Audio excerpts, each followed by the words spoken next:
Yeah, so if you look to see how I taught, maybe try to embrace some of those. Yes, I've used it to choose my winter and spring classes so far, but I haven't used it previously. I mean, I haven't looked at the rate of my professor, but I'm guessing he's very easygoing, he's very engaging in the class.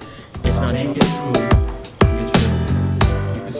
I like to think that it's fairly good. It's a good relationship. I hope it's positive. I hope they feel that way. I like to think it is. I like to think they feel that I'm accessible, I'm open, and fair-minded.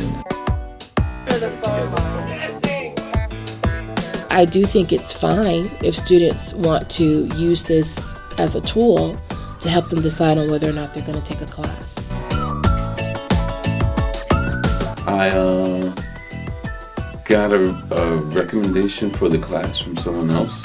I kind of needed it, and for the most part, SMC professors are pretty good, so I didn't have to worry about it. I guess that's from my experience of using it before and having good professors. So.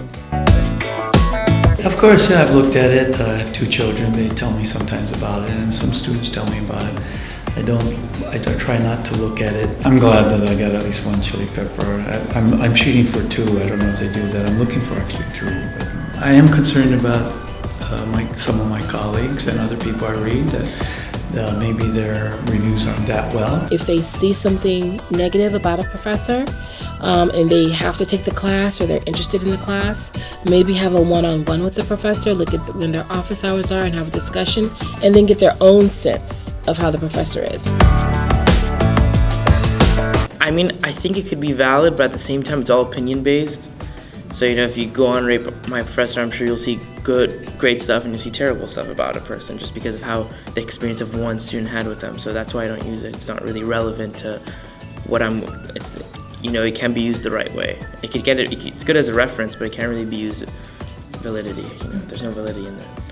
I think it's pretty accurate because people are just on there to tell how they feel about the class, and usually a lot of people feel the same way about the class, so I think it's pretty accurate.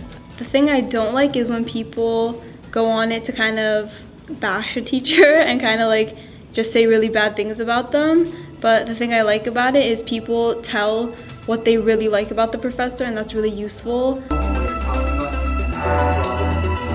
The information is, like I said, subjective, but for the most part, I found it to be accurate. Yeah, you just have to be objective. I think sometimes it's like Yelp. You'll get the one person that's just mad, and you can see that and feel it from what they're saying. Teaching shouldn't become a point where we're getting these kinds of ratings like a restaurant at that point. I understand we are in this kind of society that fosters that, but sometimes it's sad. The restaurant can have a 3 rating from people, and then you go in there and you think it's gangbusters. Everybody's tastes are different, and I think it's the same thing for the college environment as well.